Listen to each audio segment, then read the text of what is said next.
16 বছরের চোরের শাস্তি সবচেয়ে কম ছিল, আর আলেমের শাস্তি সবচেয়ে বেশি ছিল। কোরআন শরীফের পক্ষে কথা বলার জন্য আল্লামা সাঈদীকে 13 বছর কারাগারে রাখা হলো।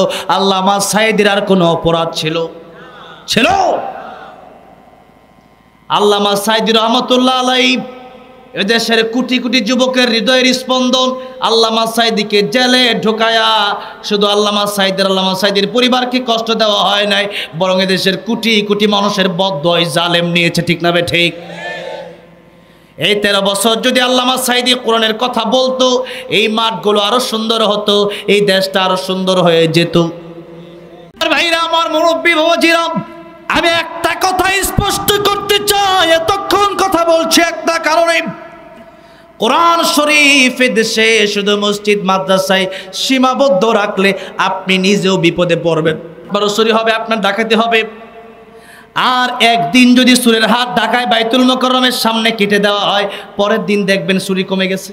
ওইটা চিন্তা করবে, আমার লিডারকে যেভাবে হাত কেটে দেওয়া হয়েছে, আমার এত হাত কেটে দেওয়া হতে পারে। ঠিক না বে ঠিক?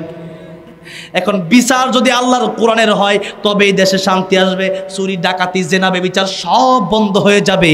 আর এই দেশে আল্লাহর কোরআনের আইন যতদিন পর্যন্ত প্রতিষ্ঠা হবে না, এই দেশে 50টা দল ক্ষমতা পাল্টাবে, এই দেশে শত শত বছর চেঞ্জ হবে, এই দেশে বিভিন্ন সময় বিভিন্ন সিস্টেম হবে, কিন্তু দেশে খোদার কসম, আল্লাহর কসম, আল্লাহি বিল্লাহি তাল্লাহি, শান্তি আসতে পারে না। শান্তি আসা এটা কল্পনাও করা যায় না। ঠিক না বে ঠিক? এ মুসলমান, হাত নামান। একটা কথা বলতে চাই, আমি মাহফিলের শুরুতেই বলেছিলাম, ওয়াজের ভিতরে একটু কষ্ট কেউ কেউ পেতে পারে, কারণ ওয়াজ মাহফিল হলে ইমানদাররা খুশি হয়, শয়তানের বাচ্চারা নারাজ হয়ে যায়। মনে রাখতে হবে, এই যুদ্ধ হয়েছে, এই যুদ্ধ শেষ না। আবু সাঈদ মুগ্ধ, শেষ হয়নি যুদ্ধ। ঠিক না বে ঠিক? যুদ্ধ শেষ হয় নাই, যার কারণে ঈমান রক্ষার জন্য, কোরআন রক্ষার জন্য যুদ্ধ চালিয়ে যেতে হবে। ঠিক না বে ঠিক? যুদ্ধ আমরা চালিয়ে যাব বলে ইনশাআল্লাহ। কোরআনের বিরুদ্ধে কথা বললেই কোরআনের পক্ষে লড়াই করা দরকার আছে না নাই? আছে না নাই? তারা কোরআনের বিরুদ্ধে লড়াই যদি করে, তারা মরে গেলে যাবে জাহান্নামে। আমরা কোরআনের পক্ষে লড়াই যদি করি, আমরা চলে যাব আল্লাহর তৈরি জান্নাতে। সুতরাং যদি মুমিন হয়ে থাকে, নাম আপনার কোনো ভয় আছে? আছে? নাই। আল্লাহ রাব্বুল আলামিন বললেন, ওয়ালা তাহিনু ওয়ালা তাহজানু ওয়া আনতুমুল আ'লাউনা ইন কুনতুম মুমিনিন। আল্লাহ বলেন নাই লক্ষ্য ইমানদার হতে হবে, আল্লাহ বলেন নাই কোটি ইমানদার হতে হবে। কুল জাআল হক ওয়া যাহাকাল বাতিল ইন্নাল বাতিলা কানা যাহুকা। মুমিন যখন হকের রূপে আসবে, বাতিল অটোমেটিক পালায় যাবে। এই জন্য মুমিন যদি হতে পারেন, আপনি একজন মুমিন যদি শাহজালাল রহমাতুল্লাহ আলাইহির মতো হতে পারেন। হাজার হাজার মুমিন আসছে, গৌর গোবিন্দের সাথে যুদ্ধে পারে না। শাহজালাল মুজাররদি আমিনী রহমাতুল্লাহ যখন আসলেন, এবার গৌর গোবিন্দের মসনদ তসনস হয়ে গেল, কাবাকাবি শুরু হয়ে গেল, ঘূর্ণিঝড় শুরু হয়ে গেল। আল্লাহু আকবার বলেন। 313 জন বদরের কাফেলা, ইমানদারের কাফেলা মোকাবেলায় হাজার কাফের। আল্লাহ বিজয় দান করলেন কি কাফের কে না ইমানদার কি? বলেন কাদেরকে? অবশ্যই ইমানদারের বিজয় হবে। সাময়িক দেখতে পারেন তারা ক্ষমতায় আছে, কিন্তু কিছুদিন পরেই দেখবেন তারা জুতার বাড়ি খায়, দেশ ছেড়ে তারা পালায়া যায়। ঠিক না বেঠে? ও মুসলমান আমার ভাইরা, আমার মুরব্বী হজিরম, কোরআন শরীফ শুধু মাদ্রাসায় রাখার কিতাব নয়, কোরআন শরীফ শুধু মসজিদে রাখার কিতাব নয়। কোরআন শরীফের একটা আইন আছে, আস-সারিকু ওয়াস-সারিকাতু ফাকতাউ আইদিয়াহুমা। চোর যদি চুরি করে তার হাত কেটে দাও। কোরআন শরীফে আইনটা আছে না নাই? ব্রিটিশ বলছে জেলে দাও। এখন ব্রিটিশের আইন মানার কারণে এই দেশে চুরি কমছে না বাড়ছে? বাড়ছে। যশোরে যাওয়ার পরে মাহফিলে দেখলাম, বললো হুজুর আপনি আসার আগে এই মোটরসাইকেল একটা নাই, শত শত মোটর সাইকেল আমরা জায়গা করছি, এখন আর জায়গা হয় না মোটর সাইকেলে। এখন একটা বাইরে রাখছে, ওইটা চুরি হয়ে গেছে। আমি বললাম চুরি তো হবেই, এই দেশের জালেমরা তো চুরি শিখায় গেছে, ইন্ডিয়া যাওয়ার সময় তো হেলিকপ্টার দিয়ে চুরি কইরা জনগণের মাল নিয়ে গেছে। তো 16 বছর তো জনগণের চুরি শিখাইছে, জনগণ করবে কি? ঠিক না ঠিক? কি কষ্ট হচ্ছে আপনাদের? রাগ হচ্ছেন? হ্যাঁ, এক দুজন তো থাকতে পারেও জ্বালা, হ্যাঁ অন্তর জ্বালা ছিল না, ওই অন্তর জ্বালার লোক আছে না? আছে তো।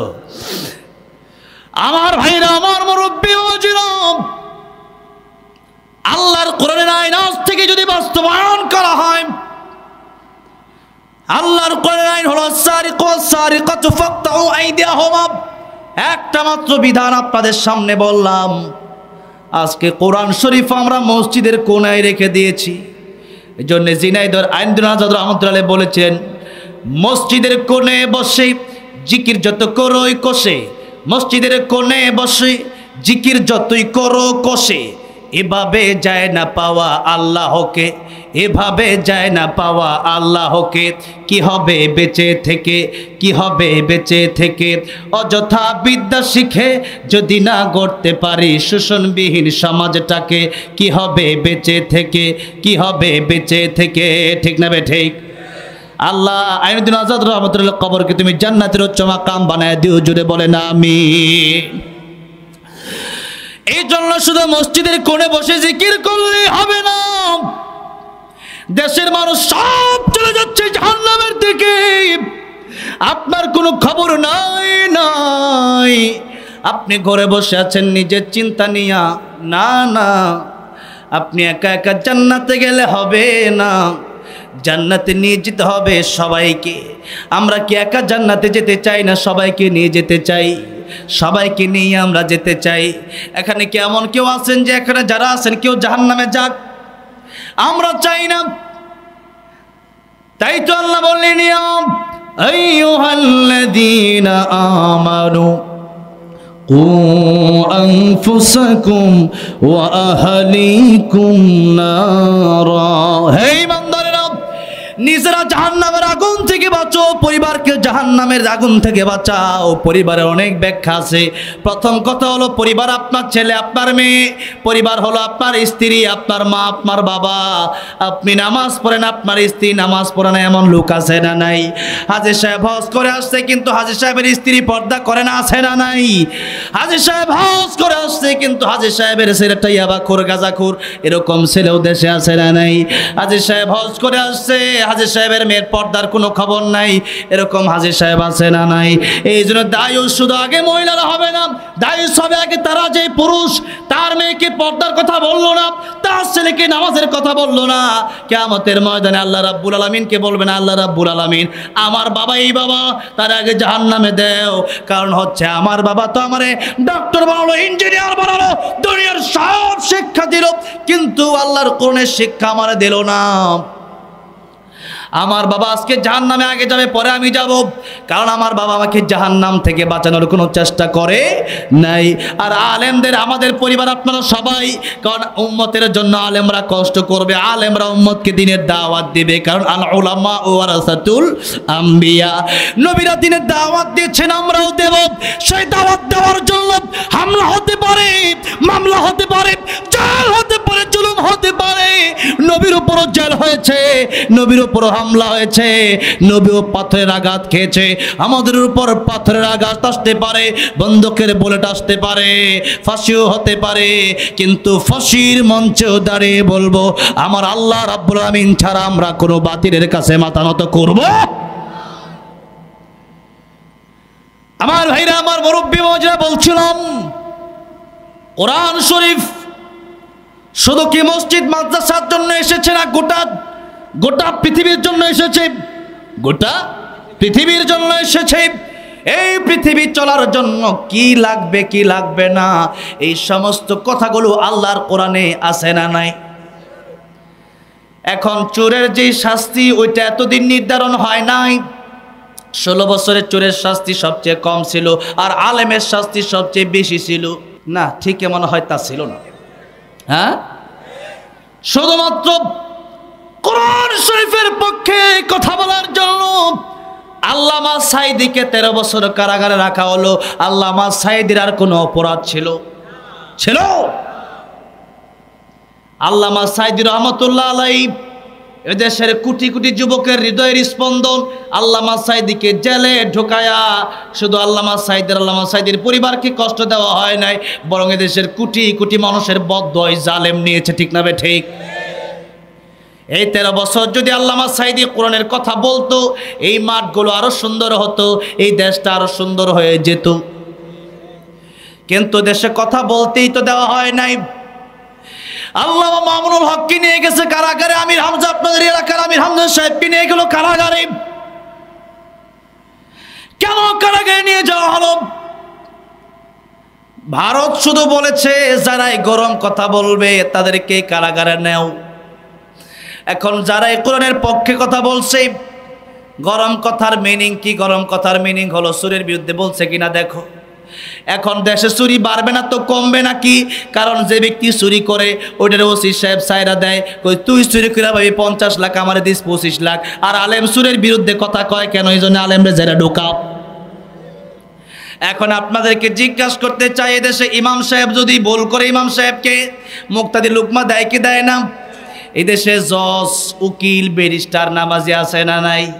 জজ, ব্যারিস্টার, উকিল যদি নামাজি থাকে, এখন জজ এমনও আছে না নাই যে মোটামুটি দাঁড়িয়ে আছে, পাঞ্জাবিও পরে, জুমার নামাজে পাঞ্জাবি পরে যায়, নামাজের নিয়ম কারণ জানে, এমন জজ দেশে আছে না নাই? আছে।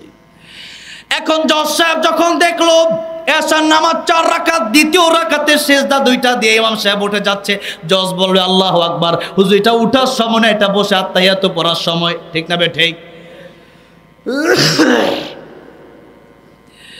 এখন জজ সাহেব নিজেও একজন বিচারপতি হয়ে তিনি ইমাম সাহেবকে লুকমা দিচ্ছেন, কারণ মসজিদে ইসলাম আছে। আবার ইমাম সাহেব যখন গেল জজ আদালতের ভিতরে, জজ সাহেব চুরের মামলা নিলেন, বললেন সুরকে 20 দিনের জেল দিয়ে দাও। ইমাম সাহেব হুজুর এবার আবার জজের ভুল ধরতে গেলে যদি বলে কেন জেল দেবে? আল্লাহ বলছে সুরের বিচার হলো হাত কাটা। তখন জজ সাহেব বলবে পুলিশ তারা জেলে দিয়ে দাও। কেন? ওই জায়গায় লুকমা আছে মসজিদে, তাইলে ওই আদালতে বুঝি লুকমা নাই? হ্যাঁ, মসজিদে লুকমা আছে, ওটা সোজা পাইয়া লুকমা দাও। আর ওখানে তো কঠিন, এই জন্য লুকমা দেও না। কয়জন লোকমা দিছে? দেয় না। জজ সাহেব কেউ লোকমা ডরে যে আমি যদি যাই, আমি যদি আমাকে জেলে নিবে। এই জন্য এই দেশ থেকে হাসিনা পালায়া যাওয়ার আগে সেনাবাহিনীর প্রধানকে বলেছিল গুলি কেন করো না? সেনাবাহিনীর প্রধান বলেছিলেন গুলি কারে করবো? একজনকে গুলি করতে চাই, হাজার হাজার যুবক গুলির সামনে বুক পেতে দেয়, আমাদের গুলি শেষ হবে, কিন্তু এই যুবকরা শেষ হবে না। আল্লাহু আকবার। সবাই যদি প্রতিবাদ করেন এই দেশে দুর্নীতি থাকবে? সবাই যদি প্রতিবাদ করেন দেশে জুলুম থাকবে? সবাই যদি প্রতিবাদ করেন দেশে চুরি থাকবে না? এখন কথা হলো আমরা তো প্রতিবাদের জন্য একজনও আগাই না, তো জুলুম হবে না কি হবে? উল্টা যে জুলুম করে তার পক্ষ আমরা নেই, খালি ডরাই। কিন্তু ইমানদার কি ডরাবে? একজনকে ডরাবে, জোরে বলেন তিনি কে? আল্লাহ ছাড়া ইমানদার কাউকে ভয় পাবে না। কারণ ইমানদার মরলে শহীদ, বাঁচলে গাজী, বাঁচলেও লাভ মরলেও লাভ। কথা একটা আছে না, হাতি বাঁচলেও লাভ মরলেও লাভ। ইমানদার বাঁচলেও লাভ মরলেও লাভ। কারণ ইমানদার একটা ইমানদার যতদিন বেঁচে থাকবে ততদিন পর্যন্ত আল্লাহ রাব্বুল আলামিন এই পৃথিবীকে ধ্বংস করবেন না। আর ইমানদার মরে গেলে ইমানদার চলে যাবে আল্লাহর তৈরি জান্নাতে। এই জান্নাত হবে দুনিয়ার চেয়ে 10 গুণ বড়। কয় গুণ বড়? সবচেয়ে ইমানদার যার যে ইমান সবচেয়ে বেশি কম, সেভাবে এই দুনিয়ার চেয়ে 10 গুণ বড়। আর যার ইমান পাওয়ারফুল হবে সে দুনিয়ার কত গুণ বড় পাবে, এটা আমার আল্লাহই ভালো জানেন। আমার ভাইরা, আমার মুরব্বী বাবাজিরা, আমি একটা কথা স্পষ্ট করতে চাই, এতক্ষণ কথা বলছি একটা কারণে। কোরআন শরীফ দেশে শুধু মসজিদ মাদ্রাসায় সীমাবদ্ধ রাখলে আপনি নিজেও বিপদে পড়বেন। না আপনারও চুরি হবে, আপনার ডাকাতি হবে। আর একদিন যদি চুরের হাত ঢাকায় বাইতুল মোকাররমের সামনে কেটে দেওয়া হয়, পরের দিন দেখবেন চুরি কমে গেছে। ওইটা চিন্তা করবে আমার লিডারকে যেভাবে হাত কেটে দেওয়া হয়েছে আমার এত হাত কেটে দেওয়া হতে পারে। ঠিক না বে ঠিক? এখন ওই চোর যদি এই চিন্তা করে সেও চুরি বন্ধ করে দিবে। মদ্যপান করলে এরপরে 80 বেদ যদি দিতে হয়, এই দেশে ইয়াবা কমে যাবে। সবাই এসে বলে এই দেশে মাদক বন্ধ করা দরকার, কিন্তু মাদক বন্ধ করে দেওয়ার দরকার সবাই বললেও কাজে কর্মে যদি বলা হয় ইন্ডিয়া থেকে মাদক পাঠায় কারা, এদেরকে দেখেন তখন দেখে না। যদি বলা হয় মাদক বন্ধ করে দেন, মাদক বন্ধ করে দেওয়ার জন্য একজন মদ পান করলে তার বিচার করে 80টা বেদ দেন, জোরে জোরে 80টা বেদ দেন, তখন এই বিচার করে না, এই বিচার নাই। এখন বিচার যদি আল্লাহর কোরআনের হয় তবে এই দেশে শান্তি আসবে। চুরি ডাকাতি জেনা ব্যভিচার সব বন্ধ হয়ে যাবে। আর এই দেশে আল্লাহর কোরআনের আইন যতদিন পর্যন্ত প্রতিষ্ঠা হবে না, এই দেশে 50টা দল ক্ষমতা পাল্টাবে, এই দেশে শত শত বছর চেঞ্জ হবে, এই দেশে বিভিন্ন সময় বিভিন্ন সিস্টেম হবে, কিন্তু দেশে খোদার কসম, আল্লাহর কসম, আল্লাহি বিল্লাহি তাল্লাহি শান্তি আসতে পারে না। শান্তি আসা এটা কল্পনাও করা যায় না, ঠিক না বেঠিক? আপনি মনে করতে পারেন এটা কি বলতেছে, সব এটা কি ওয়াজ? এটা ওয়াজ মানে এটা এত বড় কি ওয়াজ হতে পারে? আমি বলছি আমার এই কোরআন মসজিদ মাদ্রাসায় থাকলে হবে না, কোরআন শরীফ সংশোধন দিতে হবে। আর এর জন্য আমরা মিষ্টি খেয়ে সুন্নত পালন করব না, আমরা পাথর বুকে নিয়েও সুন্নত আমরা মেনে নিতে পারি। যে বলেন ঠিক না ঠিক? সুন্নত নয় শুধু দাওয়াতের মেহমান, সুন্নত নয় শুধু খাওয়া শেষে মধুপান, আরো কিছু সুন্নাত আছে তুমি জানো কি? জানলেও জীবনে কখনো তা মানো কি? সুন্নাত শুধু নয় বকরি চড়াতে যাওয়া, আর সুন্নাত হলো পাথরের আঘাত খাওয়া। মুহাব্বতে তার খালিদ ওমর আলী আবু বকরের মতো পাশে থাকো কি?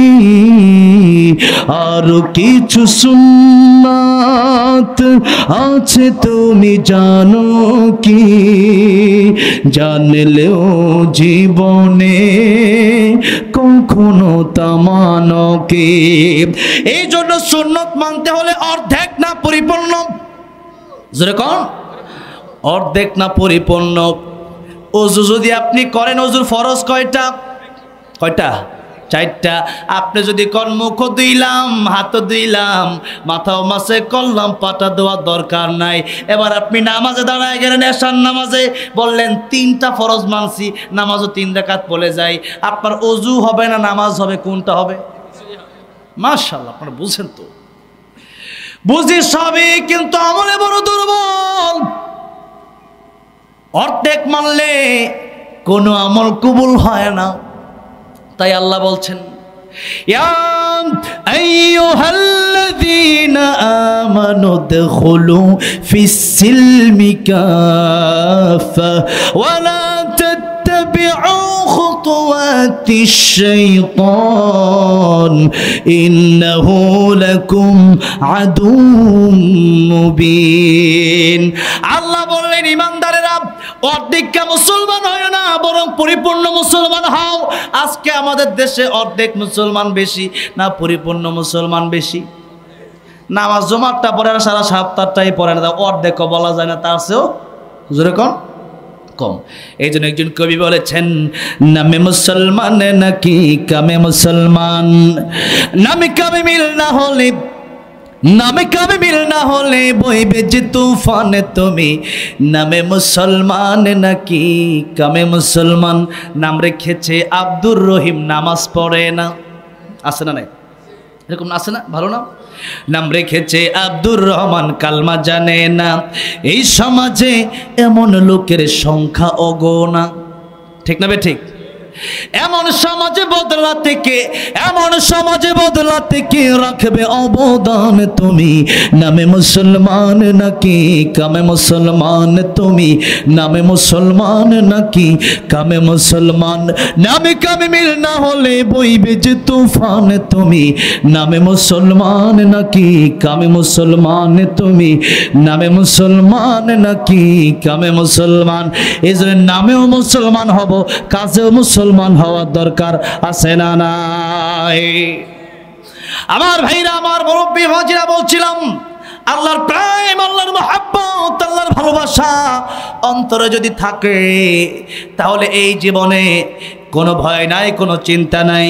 ইব্রাহিম আলাইহিস সালাম আল্লাহর ভালোবাসাই বললেন, আমার অন্তরে সবচেয়ে বেশি আল্লাহর ভালোবাসা, আমার অন্তরে সবচেয়ে বেশি আল্লাহর মহব্বত, তাই আমি আগুনে 1000 বার জ্বলতে রাজি আছি, তবু আল্লাহ রাব্বুল আলামিনকে আমি খুশি করতে চাই। আমরা আগুনের ভিতরে জ্বলতে রাজি আছি, জেল খাটতে রাজি আছি, পাথর খেতে রাজি আছি, তবু আল্লাহকে ভালোবাসতে, আল্লাহর ভালোবাসা আমরা ছাড়তে পারবো না।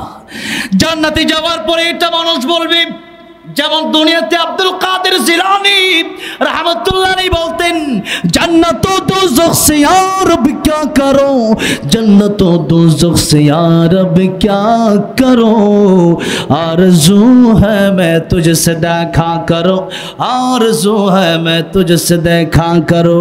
আল্লাহ রাব্বুল আলামিন, জান্নাত দিয়ে আমি কি করব, জাহান্নাম দিয়ে আমি কি করব?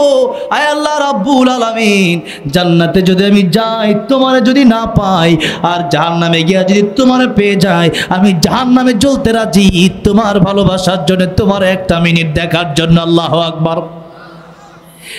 এই কথাটাই জান্নাতীবাসীরাও বলবে, আল্লাহ রাব্বুল আলামিন, जन्नत ও दोजख से या रब क्या करो, आरज़ू है मैं तुझसे देखा करो।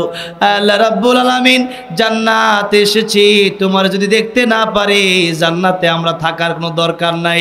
আল্লাহ বলবেন, আমার ভালোবাসার বান্দারা, আমার না দেখে জীবনে কত কষ্ট আমার জন্য করলি, আমার না দেখে আমার ভালোবাসার জন্য কত মামলা তুই খেলি, কত পাথরের আঘাত তুই সহ্য করলি, কত কষ্ট তুই করলি। ও আমার ইমানদার বান্দা, আজকে জান্নাতের ভিতরে আমি আল্লাহ তোর সাথে দেখা দিয়ে দিব। আল্লাহর সাথে দেখা করতে চান কি চান না?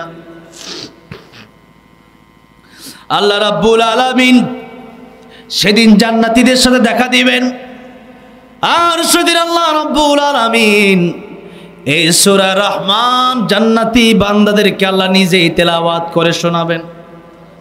সুবহানাল্লাহ। কোন এতক্ষণ ধরে সূরা রহমানের একটা ফজিলত বর্ণনা করতে গিয়ে কথা বললাম, এখন আসেন সূরা রহমানের তাফসীরে তো এখনো ঢোকা হয় নাই। কি আপনাদের কষ্ট হচ্ছে বুঝি? হ্যাঁ, এই তো আর মাত্র 20 মিনিট। কয় মিনিট? 20 মিনিট টাইম ধরে, এই 1.5 ঘন্টা সময়, আমি 1.5 ঘন্টা বলেই দিছি। এরপরে হ্যাঁ, আল্লামা সাইদুর রহমতুল্লাহ গজল তা তো গাবই, তো 20 মিনিট ওয়াজ করে নিয়ে আগে, নাকি বলেন? হ্যাঁ, ওয়াজ করব কেন, যেহেতু এটা দারুস সুফা হাফিজিয়া কওমিয়া মাদ্রাসা, এতিমখানা ও লিল্লা বোর্ডিং, এখানে কয়েকটা বিষয় আছে। এক হলো মাদ্রাসা, আর একটা হলো এতিমখানা, আর একটা হলো লিল্লা বোর্ডিং। এখানে কয়েকটা বিষয় নিয়ে কথা বলা দরকার আমি মনে করলাম, তাই সূরা রহমান থেকে প্রথম 3খানা আয়াত কারিমা তিলাওয়াত করলাম। কেন? আল্লাহ বলেন আর রহমান, দয়াময় আল্লাহ। আল্লাহর দয়া কম না বেশি? হ্যাঁ, এই পৃথিবীতে, তাম পৃথিবীতে আল্লাহর 100 ভাগ মায়া থেকে আল্লাহ 1 ভাগ ছড়িয়ে দিলেন। হাদিসে এসেছে, সেই 1 ভাগ মায়ার কারণে মানুষ মানুষকে কত ভালোবাসে, মা তার সন্তানকে কত ভালোবাসে। 10টা আপেল আনছে সবাই দেয়া দেয়, তাও মা খায় না, ঠিক না বে ঠিক? বাবা ঈদের সময় আসতে দেখা যায়, ঈদের সময় বাবা সন্তানরে কাপড় কিনা দিতে গিয়া 3-4টা সন্তান সবার কাপড় কিনা দেয়, বাবার কাপড় কেনার টাকা আর নাই। এই কি মায়া!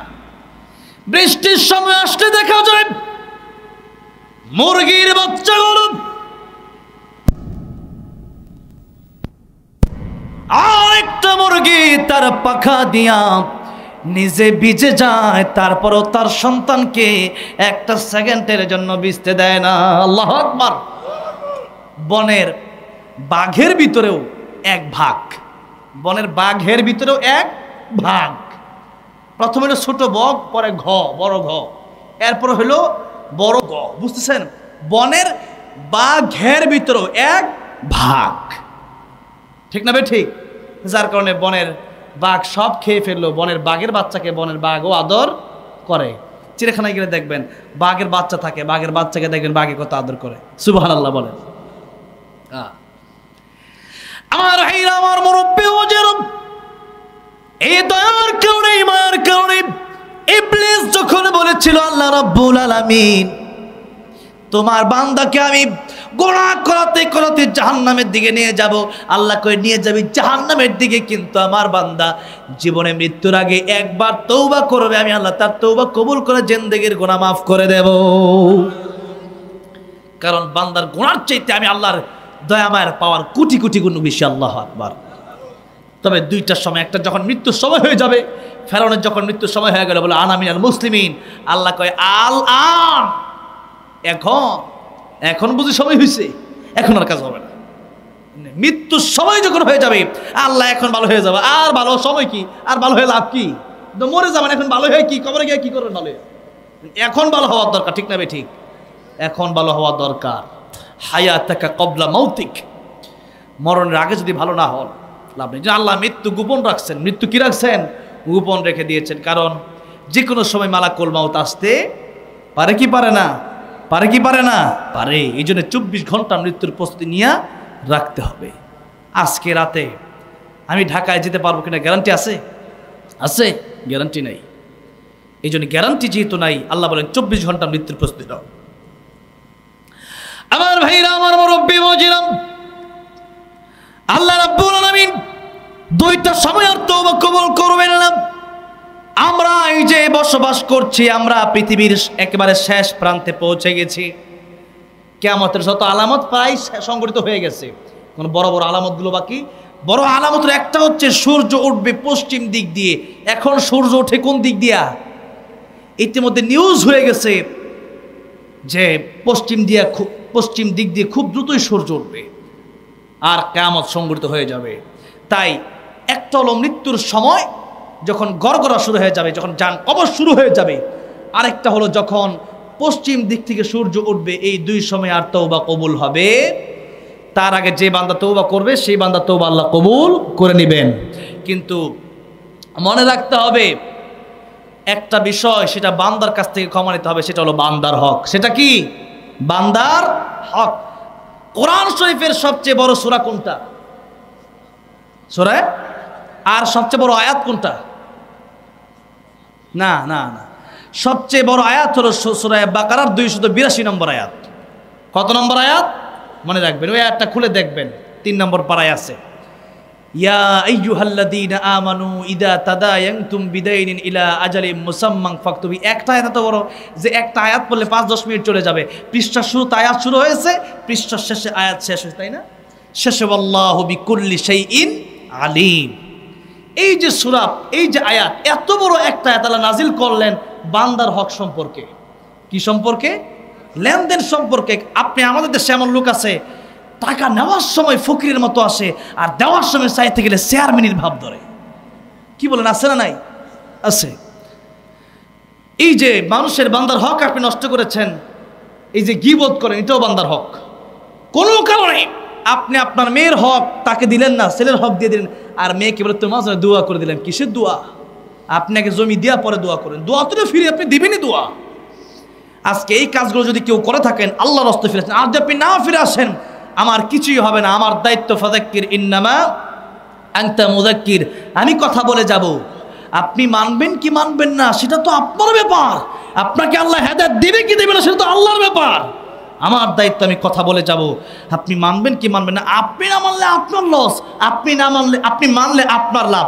আল্লাহর লাভের লসের কোনো সিস্টেম নাই। আমার ভাইরা, আমার বড়